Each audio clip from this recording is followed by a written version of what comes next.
歡迎大家嚟到 Doctor Psychology 嘅 Side Purpose Podcast。今日請咗我一位多年嘅網友啊，又係網友，冇錯。係啦，就係Fiona。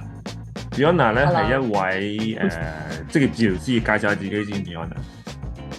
Hello，咁我係 Fiona 啦，我係職業治療師嚟嘅。咁我咧專職就係做小朋友至到青少年為主嘅OT 啦，職業治療嘅服務啦。咁我主要就係做 mental health 同埋一啲child development 或者係服務我哋嘅 neurodivergent 神經多元社群嘅一個職業治療師咁樣啦。咁我主要就係做感統啊，或者係做一啲school base 嘅一個 OT，作為一個即係可能 day to day 嘅一個活動，一個工作內容咁樣。Fiona 本身係馬來西亞人啊，係咪啊？冇錯冇錯，但係大家聽佢啱啱嘅廣東話係一啲都冇馬來西亞嘅口音嘅。真係冇錯好冇錯。犀利啊！一啲都冇話，即係一啲啲都聽唔到。咁啊，關於職業治療師呢樣嘢咧，係其中一個即係喺香港嚟講係個專業嘅醫療嘅輔助專職體系咁樣嘢。咁啊，嗯，第冇一個錯冇錯。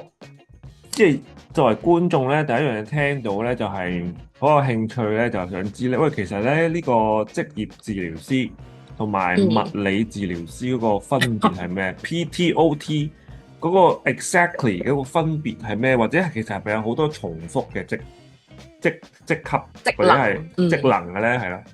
嗯，咁我講下，即係大家每次一講黑 OT 係咩嚟㗎咁樣，跟住會唔會係 PT 嗰啲啊咁樣，所以都明嗯。白大家喺呢個部分會有多少少就係可能 confusing 嘅部分啦。咁但係首先 OT 我哋就還原基本步睇翻，誒個名係咩意思？咁 occupation，咁 occupation 即係人作為一個人唔同階段嘅職能究竟係啲乜嘢啦？咁喺OT 嘅層面，我哋好多時候會揾翻就係話，呢個人喺呢個歲數、呢一個年紀、呢個階段，佢係應該要做啲乜嘢嘅職能咧？例如學生咁啊，當然就係讀書，跟住温書、專心上堂，跟住再加埋可能食屙瞓啊、玩啊、交朋友呢啲，有冇問題或者會唔會有難關啦？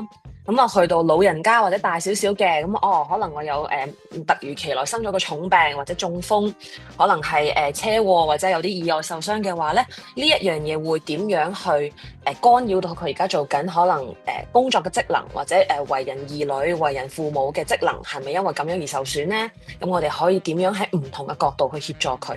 咁我哋會比較做全人啲 holistic 少少嘅 approach 啦，就唔係淨係話mental health 為主，就係淨係做 mental health。咁我哋都會睇晒成個環境點樣去影響到呢個人嘅職能，再加上我哋可以點樣改變環境啦，我哋可以點樣幫佢，我哋叫 PEO model 啦，person、environment 同埋 occupation 呢三樣嘢點樣互相影響到呢一個人做唔做得好佢每一日嘅 day to day function。咁我哋再幫助佢。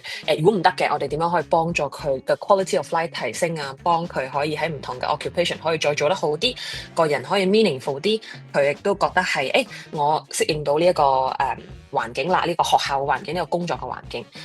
簡單啲嚟講就係有啲乜嘢影響到 occupation，我哋就係處理呢一樣嘢啦。所以佢個 occupation 就唔係我哋英文成日學嗰個職業嗰個字啦，即係唔係你做咩工係咩工嗰個治療師，其實係一個係啦係啦。人本身嗰個 role 啦，或者嗰個角色嗯，係咪能冇錯夠得冇錯。到嗰個適當嘅一個工作或者係發展出嚟。學生就應該係啦係啦，要做翻學生嚟嘅啦。你冇錯。係一個普通人，就應該做翻普通人。其實你嗰個服務其實係咩都有噶咯喎，咁樣其實。係啊，好 broad 好 broad 嘅，其實係嘅，好 係。broad，真係非常之 broad。如果你話係咁樣嘅定義一個 occupation 嘅話，其實嗯，任何一個人都有個 occupation，係冇錯冇錯。咁啊真咁所以其係非常之 實同 broad。係啦，咁所以其實我哋好多時候 OT 就好 creativity 就好重要啦，因為好多時候我哋去面對一個 case 嘅時候，佢可能同我前一個 case 同我後一個 case 係完全唔同嘅，或者係佢所有覺得有 meaningful 嘅嘢係同好多其他人唔同嘅時候，咁我哋就要好耐性咁同佢即係做一啲 motivation interviewing 啊，知道佢嘅 motivation 喺邊啊，慢慢一步一步同佢 analyse 邊個部分出咗問題。邊個部分我哋可以support 你多少少，或者邊個部分其實你係做到，只不過而家你咩事棘住咗，咁幫佢慢慢去理順佢個 lifestyle 咁樣咯。嗯，其實都係做緊一啲 counseling 嘅工作嘅喎。我覺得好大部分係都要啦係啦靠 counseling 去慢慢畫翻啲嘢出嚟嘅。係啦係啦係啦。咁其實大家都有嗰個 counseling 嘅 training 啦，我相信如果係做 嗯，OT 冇嘅話。錯冇錯，哦，係嘅係嘅。咁其實真係長知識，而且原來係去到咁廣泛，即係非常之廣泛。嗯，咁咁 係嘅。PT 咧，PT 咧，PT 嘅 OK。硬啲係咪實質啲㗎？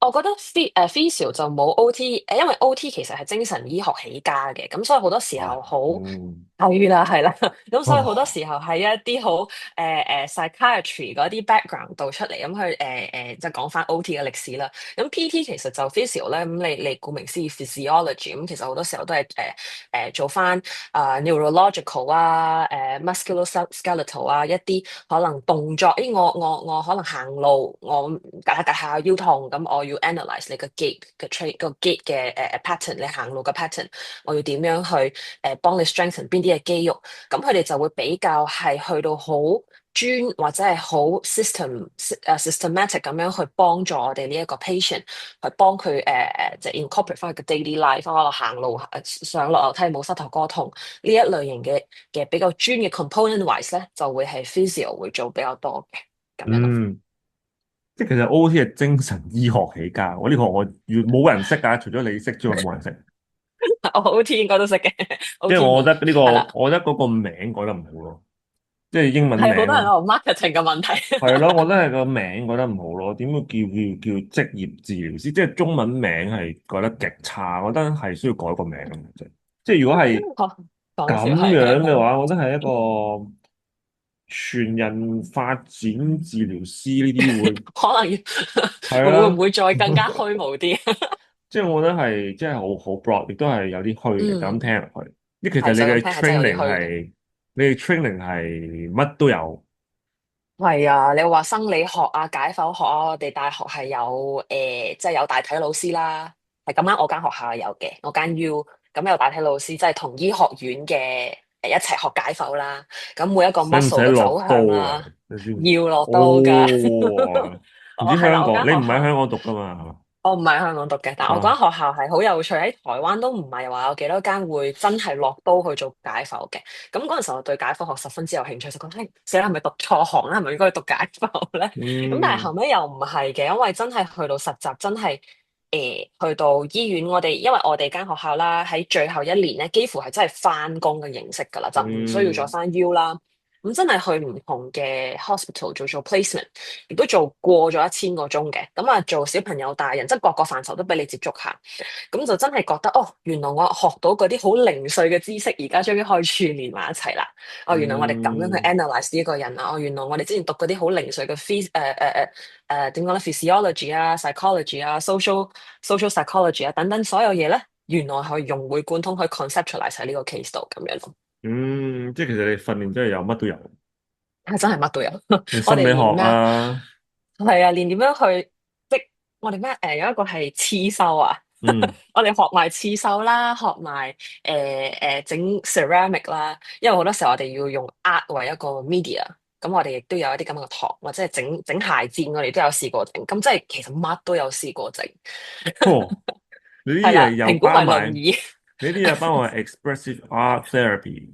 係啦，有少少咁樣嘅嘢，佢哋話哦，因為喺 OT 嘅精神醫學領域就話哦，我 doing 係可以有個 meaningful occupation，我真係做呢一樣嘢嘅時候，我就有 feel 到個改變啦。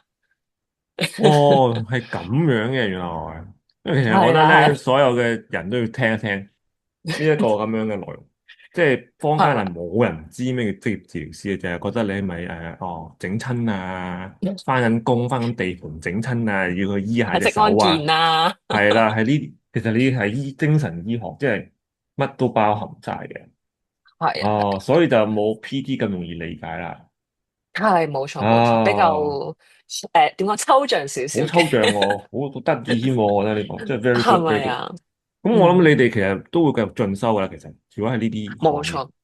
係啊，因為一開始你講緊其實 undergrad 4年，我哋加埋可能4年入邊3年係可能 theory 啊 whatever 啦，最後一年係 placement，其實係所有嘢都 touch 得好嗯輕嘅，嗯好輕嘅。咁真係去到 placement，我哋喺台灣係有3個叫做大站啦，我哋叫 嗯 station 啦。咁第一個站就係 mental health 啦，真係去日間病房啊、急性病房啊，去同啲真係去做一啲 group therapy 啊、嗯 drama related 嘅嘢，或者係園藝治療等等。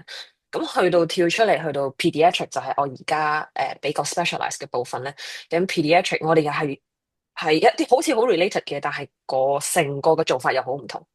咁去到就係我哋叫做 physical，咁就真係去到中風啊、traumatic brain injury 啊、spinal cord injury 啊，跟住要整手架啊，手架即係嗰啲，咦我整親個手，我手喐唔到，咁我攞個手托托住，咁我哋要摸個手托，我哋要學呢一啲嘢，咁真係可以嗯好多好多好多嘢要學。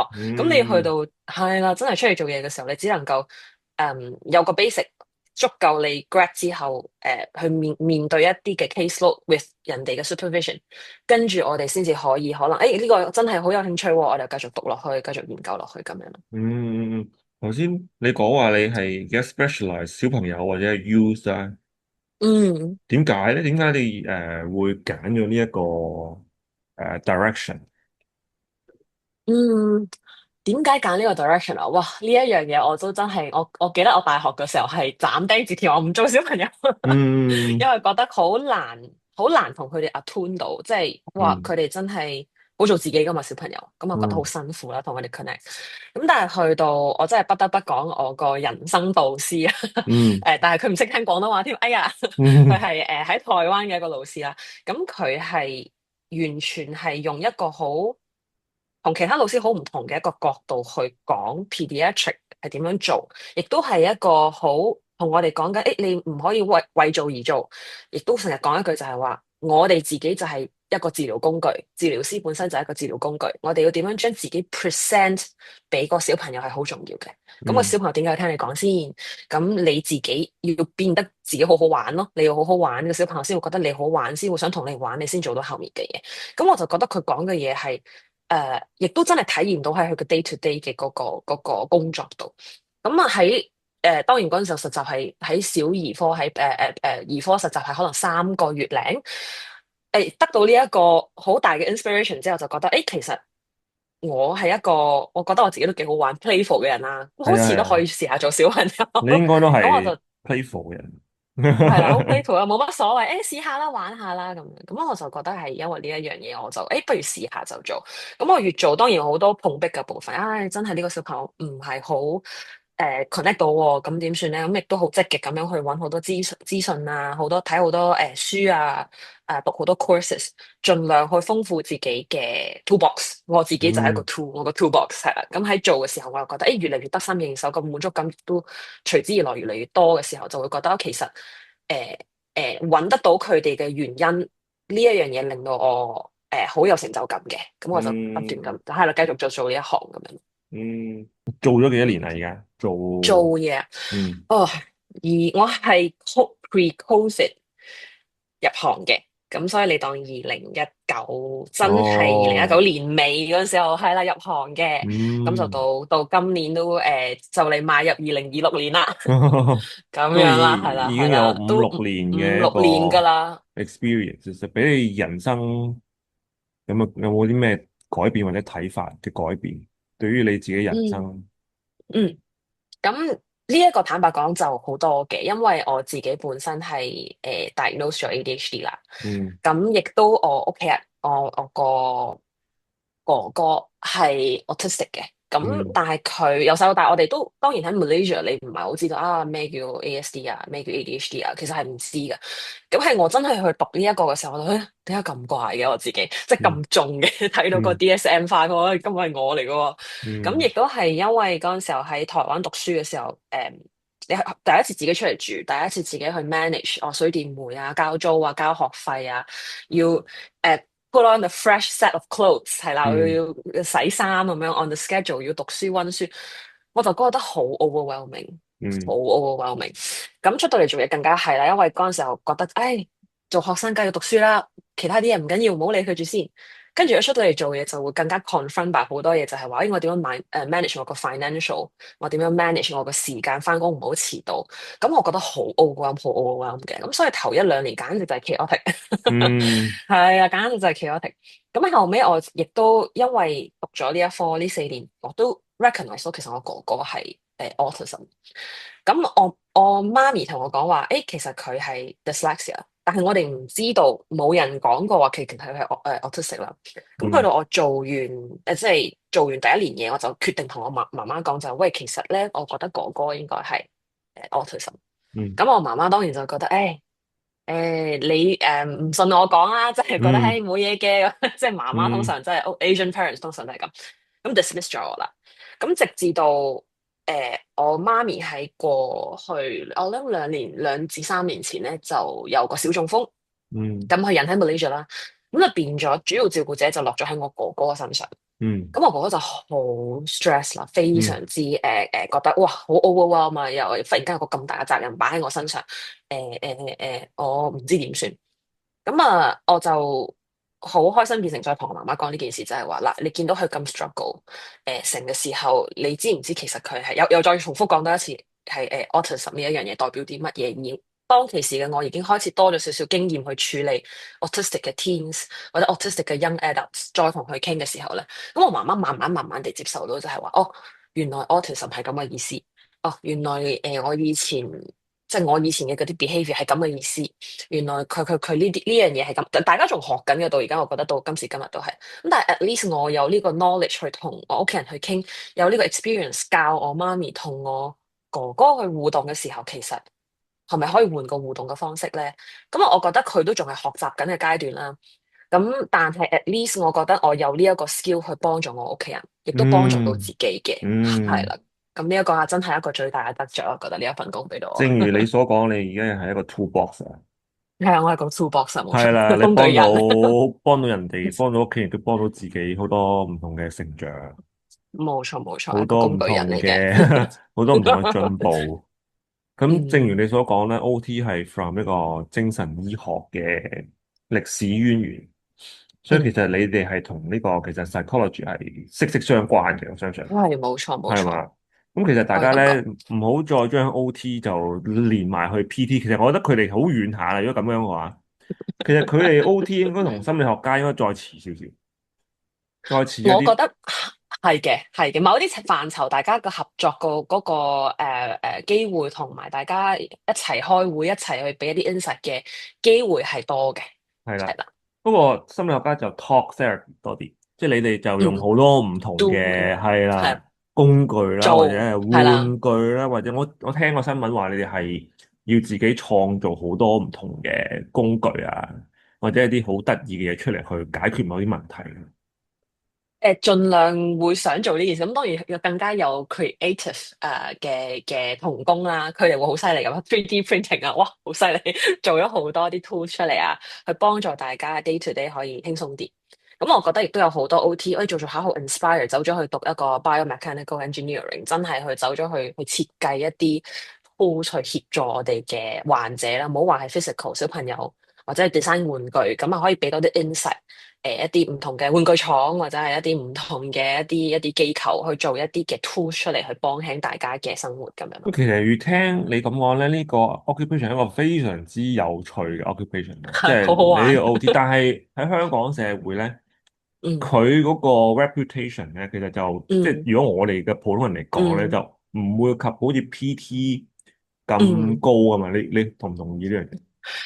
我覺得深刻同意嘅，因嗯為點講咧，我自己覺得就保險呢一樣嘢嗯就已經見得到，就係physio 都叫做容易少少 claim 先。你有一個好清晰嘅路，你知道啊，我拎到個 referral letter，跟住我去睇 physio，咁我就可以 claim 到啦咁樣。咁係 OT，我自己覺得尤其做小朋友啊，做一啲咁樣嘅 training 嘅時候咧，好多時候個保險嘅部分係比較喺香港嚟講啦，真係比較少人聽到好清晰知道點樣 claim 啊，點成啊，咁已經可以顯示得到就係話哦。嗯 PT 同 OT 最大嘅分別係呢個部分，嗯，冇錯冇錯係咯，所以我哋即係我諗要改改名先咯。冇錯。係啦，咁我想問咧，OT 喺香港嗯，嘅註冊嗰個 organisation 係咩嘢啊？HA 哦啊？都係我哋叫做同 physio 啊視光師係一樣嘅，咁係 SMP 啦，咩 supplementary 哦係啦係啦係啦，medical。medical professional，我唔係好記得個全名，但係我陣間證明下，但係應該係 short form 係 SMP 嘅，咁啊輔助醫療管理局咁樣嘅，哦係都有 ，OK。under 衛生署嘅都係。哦，即係有法定註冊系嗯，統。係冇錯冇錯冇錯。如果一啲聽眾咧想入行，其實我聽你咁講咧，我覺得呢個好有嗯意義嘅工作，亦都係我覺得係比較 嗯 holistic 嘅，即係嗯，我覺得係係冇錯。佢係同呢個 PT 同埋 psychologist 嘅係combine 咗一齊，我覺得，即係嗯又要嗯搞工具嘅嘢，又要搞心靈上面嘅嘢，或者好 嗯 holistic。想入嗯。行嘅同學仔或者係聽眾有啲咩俾建議俾佢哋？其實想入行嘅同學仔，我覺得如果你哋有時間嘅，我覺得可以真係勇敢咁樣問下有啲嘅 clinic 有冇可以俾你哋 shadowing 睇睇究竟 OT 係做啲咩，因為咁講真係可能好抽象。係啦，咁係啊，我都可能唔知啊，係啊，我都係啱先知嘅啫，啱晒頭。係啊，喂咁係啊，樣。精神醫學起家呢樣嘢就好 shocking 啦！佢話好 啊，shocking。原來係咩話？心理學系統嘅嘢嚟嘅，係冇錯，咁係啦，所以我覺得可以同學仔可以勇敢咁詢問下，咦有冇一啲嘅 clinic 啊，或者有啲嘅 organisation 係可以做到一啲 shadowing，可能唔需要多嘅，可能一個禮拜兩個禮拜，去 feel 下睇下究竟係咩嚟嘅。咁跟住當然就係要個人盡量好 creative，think out of the box。咁我覺得咧，你嗯，就好適合做 OT 噶啦，冇錯，點解要咁 咁樣咯，係 creative 啊。咧？因為佢要好多新嘅方法去嗯。幫人。我覺得係，因為每個人嘅心路歷程，每個人 life experience，每個人嘅 past experience 其實都多羅羅啦，有100個人嗯入邊有110個樣咁樣。咁如果你唔夠 creative，你唔夠求知欲嘅時候，好多時候你會 miss 咗好多 detail。你會覺得，誒，我 analyse 呢個人嘅時候，你如果有個固有嘅框架，其實佢框架以外，你都要去了解佢，咁你先至可以點講咧？俾啲嘢俾佢係夠貼切嘅，或者你俾一個 treatment 嘅高嘅 approach 俾佢咧，先至夠貼切咯。咁呢個部分我覺得 curiosity 啦，一定要夠curious。咦，I wonder 嗯佢咁樣會唔會有唔同嘅部分？咩影響到佢咧？或者我點樣可以 approach 得佢好啲？咁求知欲好強，要好強嘅人先做得到好啦呢份工。嗯嗯咁第二樣嘢就係自己都要 live a meaningful life 嘅。我自己覺得，如果你嗯自己同學仔好多時候好 stress about 揀科，嗯我一定要讀書啦、温書啦，係咁温書咁樣嘅嗯時候，其實你 miss 咗好多所謂人生嘅風景啦。即係講嗯緊，好似我原來我去做運動，我有唔同嘅體會；我去旅行，我有唔同嘅體會；做義工有唔同嘅體會。咁你都要 experience 過晒呢一啲，你先知道就係話，其實你嘅人生唔係淨係讀書。嗯要仲有好多其他嘅 leisure，係啊，去休閒、去玩、去放鬆、stress management 呢一堆嘢。咁你有呢一個經驗啦，你讀起呢啲 theory 上嚟咧，你唔覺得咁唔會咁虛咯？嗯，咁你就係啦，就真係幫到人啦咁樣。你有冇興趣做心理學家？你都好啊，你都幾有啱喎，你幾啱曾經有人係啊，喎，曾經有人係提議過㗎。咁但係我亦都好中意 OT 呢一份工，所以可能 maybe down the road 一齊做讀多個都得嘅，係咯。係啊，係嘛，再讀咯。好啱喎，唔排除覺得你，㗎我覺得好啱你，多謝同埋你即係同埋你哋呢個工種咧，讀 psychology 或者係啲 specialize 啲嘅啲咩 counselling 啊嗰啲咧，我覺得都好有幫助喎，亦都好啱你去，好啱你再去 enrich 自己嘅 career，冇錯，好多謝你，啱，同我會埋 take 你 it as a compliment。同埋你嘅 vibe 好啱讀嗰啲，真係係啊，好好啊，嗯，好好，好好啊。頭先聽咗好 Thank 多 you so much。Fiona 嘅一啲suggestion 啦，咁相信大家對於 OT，包括我啦，嗯，都學咗好多嘢，即係完全係唔知啊咁樣嘅，原來係，即係所以大家我諗相信喺呢個 podcast 都聽到好多嘢，或者我哋就而家差唔多都時間夠啦，咁我哋就下期咧就再請個Fiona 上嚟咧，再講多啲關於 OT 嘅一啲行業入邊嘅啲內裏嘅啲故事或者經驗嘅分享。今日就多謝 Fiona 嘅參與我哋嘅 podcast 啊！咁我 Thank 哋 you 就 so much，多謝大家。下期再見啦，各位。好啦，拜拜。拜拜。